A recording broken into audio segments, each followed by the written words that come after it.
Hi friends, நல்லா இருக்கீங்களா? Welcome back to my channel. இன்றைக்கி நம்ம ஈஸியான ஹெல்த்தியான ஒரு பிரேக்ஃபாஸ்ட் ரெசிபி தான் பார்க்க போகிறோம். இது பிரேக்ஃபாஸ்ட்டுக்கு மட்டும் இல்லாமல் நம்ம ஈவினிங் ஸ்நாக்ஸு இல்லைன்னா நைட்டுக்கு டின்னராக கூட நம்ம இது சாப்பிட்டுக்கலாம். ரொம்பவே ஈஸியாக நம்ம செஞ்சு எடுத்துடலாம். இது செய்யும்போது பார்த்திங்கன்னா நம்ம இதுக்கு குழம்பு எதுவுமே தொட்டுக்கிறதுக்கு எதுவுமே நம்ம செய்ய தேவையே இல்லை. வாங்க சீக்கிரம் வீடியோக்குள்ளே நம்ம போகலாம். இதுக்கு ஃபஸ்ட்டு நம்ம ஒரு மிக்சிங் பவுல் எடுத்துக்கோங்க. அதுக்கப்புறம் ஒரு மெஷர்மெண்ட் கப் எடுத்துக்கோங்க. அதில் பார்த்திங்கன்னா நான் 2 கப் அளவுக்கு அரிசி மாவு சேர்த்திருக்கேன். நம்மளோட இடியப்பம் கொழுக்கட்டைக்கெல்லாம் சேர்த்து ஒரு மாவு இருக்கும் கடையில், அது வீட்டில் அரைக்கிறதா இருந்தாலும் பரவாயில்ல, அதை எடுத்துக்கோங்க. அப்புறம் ஒரு 1/4 கப் அளவுக்கு தயிர் சேர்த்திருக்கேன். ஒரு பிஞ்ச் அளவுக்கு மஞ்சத்தூள், அப்புறம் ஒரு 1/4 ஸ்பூன் அளவுக்கு பெப்பர், கொஞ்சம் சால்ட்டு சேர்த்திருக்கேன். சால்ட்டெல்லாம் நீங்கள் பார்த்து இதுக்கு தகுந்த மாதிரி நீங்கள் சேர்த்திக்கோங்க. அப்புறம் நாம் இதை கொஞ்சம் கொஞ்சமாக தண்ணி ஊற்றி நல்லா மிக்ஸ் பண்ணி எடுக்க போகிறோம். இது ஃபஸ்ட்டு பார்த்திங்கன்னா கொஞ்சம் கட்டியான ஒரு கன்சிஸ்டன்சிக்கு தான் நமக்கு தேவை. அந்த மாதிரி நீங்கள் நல்லா மிக்ஸ் பண்ணி எடுத்துக்கோங்க. மிக்ஸ் பண்ணதுக்கப்புறம் நாம் இது ஒரு 15 நிமிஷத்துக்கு க்ளோஸ் பண்ணி வைக்க போகிறோம். அது பாட்டுன்னு அங்கே இருக்கட்டும். நாம் இதுக்கு மற்ற இன்க்ரீடியன்ஸ் எல்லாம் பார்த்துக்கலாம். ஒரு மீடியம் சைஸ் அளவுக்கு பெரிய வெங்காயம், உருளைக்கிழங்கு, தக்காளி, ஒரு கேரட் எடுத்துருக்கேன். இப்போ இதையெல்லாம் நாம் குட்டி குட்டியாக கட் பண்ணி எடுத்துகிட்டு வர போகிறோம். எல்லாத்தையும் நம்ம குட்டி குட்டியாக கட் பண்ணிக்கலாம். கேரட்டும் உருளைக்கிழங்கும் நம்ம சொரவி எடுத்துக்கலாம். உருளைக்கிழங்கு சொரவும் போது பார்த்திங்கன்னா ஃபஸ்ட்டு தண்ணிக்குள்ளே போட்டு ஒன்று அலசி நம்ம மாற்றி வச்சிடலாம். மற்றதெல்லாம் நம்ம கட் பண்ணி எடுத்துகிட்டு வந்துடலாம்.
இப்போ நம்ம காய்களை எல்லாம் கட் பண்ணி ஒரு பவுலுக்கு வேறு பவுலுக்கு மாற்றி வச்சுட்டோம். இப்போது ஒரு கொத்து கொத்தமல்லி தழை எடுத்துருக்கோம். உங்களுக்கு அதிகமாக கொத்தமல்லி தழை தேவைன்னா அதிகமாக நீங்கள் சேர்த்திக்கலாம். அப்புறம் உங்களுக்கு விருப்பப்பட்டால் வேறு எந்த காய்கள் இருந்தாலும் பரவாயில்ல, இந்த கேபேஜு, மஷ்ரூமு அந்த மாதிரி எது வேணாலும் நம்ம சேர்த்திக்கலாம். இப்போ அந்த ரெஸ்ட்டுக்கு வச்சுருந்த நம்ம மாவு எடுத்துட்டோம். கட் பண்ணி வச்சுருக்கிற நம்மளோட வெங்காயம், தக்காளி, உருளைக்கிழங்கு, கேரட்டு, அப்புறம் பார்த்திங்கன்னா நம்மளோட கொத்தமல்லி தழையும் சேர்த்து சால்ட் எவ்வளோ இருக்குதுன்னு பார்த்துட்டு கொஞ்சம் தண்ணி ஊற்றி, இப்போ கொஞ்சம் நல்லா கட்டி பதத்துக்கு தான் நம்ம மாவு இருக்கும், கொஞ்சம் தண்ணி ஊற்றி நம்ம மிக்ஸ் பண்ணிக்கலாம். நம்மளோட மாவு பார்த்திங்கன்னா ரொம்ப லூஸாகவும் இருக்கக்கூடாது, ரொம்ப டைட்டாகவும் இருக்கக்கூடாது. இப்போது எனக்கு சால்ட்டு கொஞ்சம் பத்தலை, அப்போ கொஞ்சம் அதுக்கு சால்ட்டு சேர்த்திட்டோம். ஒரு பிஞ்சு அளவுக்கு ஒரு 1/4 ஸ்பூன் அளவுக்கு பெருங்காயம் சேர்த்திருக்கோம். இதையும் சேர்த்து நம்ம நல்லா மிக்ஸ் பண்ணிக்கலாம். இப்போ இந்த மாதிரி தான் நமக்கு மாவு இருக்கணும். ரொம்ப லூஸாக இருக்கக்கூடாது, ரொம்ப கட்டி பதத்துக்கும் இருக்கக்கூடாது. இந்த மாதிரி தான் இருக்கணும். இதுதான் கரெக்டான பதம். இப்போ பார்த்திங்கன்னா அடுப்பு பற்ற வச்சுக்கோங்க. அப்புறம் ஒரு கடாயினா நம்ம ஒரு டீ எல்லாம் வைக்கும் இல்லையா, அந்த மாதிரி ஒரு பாத்திரம் எடுத்துக்கோங்க. டீ வைக்கிறதா இருந்தாலும் சரி, இந்த மாதிரி டெவரா செட்டு மாதிரி இருக்கிறதா இருந்தாலும் சரி, அதில் ஒரு தண்ணி ஒரு 1 லிட்டர் அளவுக்கு 1/2 லிட்டர் அளவுக்கு தண்ணி ஊற்றி, இந்த மாதிரி நம்ம கஞ்சி வடிகட்டும் இல்லையா, இந்த மாதிரி ஒரு இது எடுத்துக்கோங்க. அதில் பார்த்திங்கன்னா தண்ணி கொதிக்கவும் நம்மளோட இந்த மாவு தோசை மாவு மாதிரி கொஞ்சம் ஒரு கட்டியான பதத்துக்கு நாம் இதையே அதுக்குள்ளே ஊற்றிடலாம். இப்போது ஒரு தட்டை வச்சு மூடி நம்ம க்ளோஸ் பண்ணிக்கலாம். இப்போ பார்த்திங்கன்னா ஒரு 3 நிமிஷம் 4 நிமிஷத்துக்கு வேக விட்டுடலாம். பார்த்திங்கன்னா நம்மளோட இது தோசை ரெடி ஆயிடுச்சு. ஹெல்த்தியான தோசை ரெடி ஆயிடுச்சு. பார்த்திங்கன்னா இது கையிலெல்லாம் ஒட்டாது, நல்லாவே வெந்துடுச்சு நமக்கு. இப்போது இது 2 மெத்தேடில் நான் உங்களுக்கு சொல்லித்தர போகிறோம். இது பார்த்திங்கன்னா ஒரு 4 நிமிஷத்துக்கு நமக்கு இருக்கும். இது விட்டும் கூட ஆறுனதுக்கப்புறம் நீங்கள் கட் பண்ணிக்கலாம்.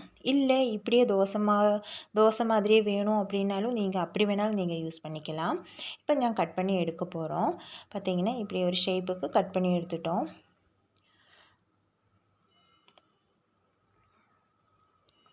அதிலெல்லாம் ஒட்டியெல்லாம் பிடிக்காது, கரெக்டான இதில் வரும்.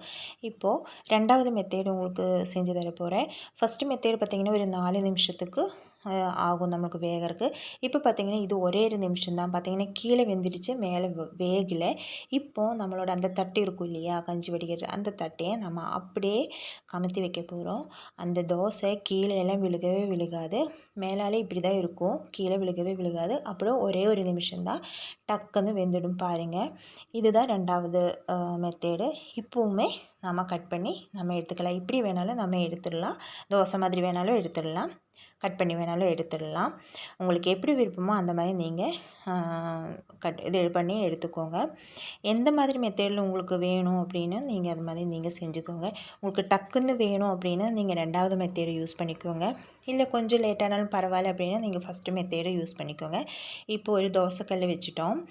நான் இரும்பு தோசைக்கல் தான் வச்சுருக்குறோம். அதில் கொஞ்சம் தேங்காய் எண்ணெய் ஊற்றி கடுகு பொரிஞ்சு வரும்போது ஒரு 3 டேபிள் ஸ்பூன் எள்ளு சேர்த்திருக்கோம். ஒரு 1/2 டேபிள் ஸ்பூன் வரமிளகுத்தூள், ஒரு 1/2 டீஸ்பூன் அளவுக்கு நம்மளோட சில்லி ஃப்ளேக்ஸு சேர்த்தி கொஞ்சம் கொத்தமல்லி தழையும் தூவி விட்டு நம்ம கொஞ்சம் ஃப்ரை ஆகவும் நம்ம இந்த கட் பண்ணி வச்சுருக்கிற நம்மளோட தோசையே ஹெல்த்தி தோசை அதையே நம்ம இதுக்குள்ளே போட்டுடலாம். இப்போ இதையே நம்ம ஃபஸ்ட்டு ஹை ஃப்ளேமில் போட்டு அப்புறம் லோ ஃப்ளேமில் போட்டு நல்லா நம்ம ஃப்ரை பண்ணி எடுக்க போகிறோம். இது பார்த்திங்கன்னா இது இப்படி வச்சு நம்ம சாப்பிட்டோம்னா இதுக்கு எந்த குழம்புமே நமக்கு தேவையில்லை. மேலால் கொஞ்சம் ஆயில் வேணால் நீங்கள் ஊற்றி விட்டுடலாம். உங்களுக்கு ஆயில் வேண்டாம் அப்படின்னா நெய் வேணாலும் நீங்கள் யூஸ் பண்ணிக்கலாம். இப்போ பாருங்கள் பின்னாடியெல்லாம் நல்லா முறிஞ்சு வந்திருக்கு. இப்போ நல்ல ஒரு வாசம்லாம் வருது. அந்த எள், வெங்காயம் அதெல்லாம் நல்லா ஃப்ரை ஆகும்போது ஒரு வாசம் வரும் இல்லையா, அந்த மாதிரி வாசம் வருது. இப்போ நம்மளோடது ஹெல்த்தியான நம்மளோட தோசை ரெடி ஆயிடுச்சு. இன்ஸ்டன்ட் தோசைன்னு சொல்லலாம். பாருங்கள் எவ்வளோ நல்லாயிருக்கு பாருங்கள். இப்போ இதெல்லாம் நம்ம ஒரு வேறு பவுலுக்கு மாற்றிடலாம். நீங்கள் ஃபஸ்ட் டைம் தான் என்னோடய சேனல் பார்க்குறீங்கன்னா மறக்காமல் லைக் பண்ணுங்கள், ஷேர் பண்ணுங்கள், சப்ஸ்கிரைப் பண்ணுங்கள். சப்ஸ்கிரைப் பண்ணும்போது ஆளுங்கிற ஆப்ஷன் எனேபிள் பண்ணி விட்டுருங்க.